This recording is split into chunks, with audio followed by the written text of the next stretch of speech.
Have you ever seen the northern lights dance across the sky and wondered, how do they happen? The answer lies in a spectacular cosmic collision. Let's break it down. It all starts with the sun. The sun constantly releases energy in the form of solar wind, a stream of charged particles traveling at millions of miles per hour.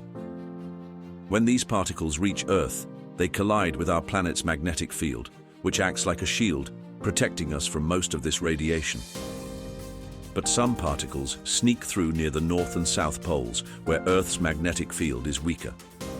When these particles crash into gases like oxygen and nitrogen in our atmosphere, they release energy in the form of light, creating the glowing colors we see. Oxygen produces green and red, while nitrogen creates purple, blue, and pink. The result? One of the most breathtaking sights on Earth, the Aurora Borealis. So, the next time you see the northern lights, remember, you're watching a solar storm collide with Earth's atmosphere. Want more amazing science? Like, subscribe, and let's explore the universe together.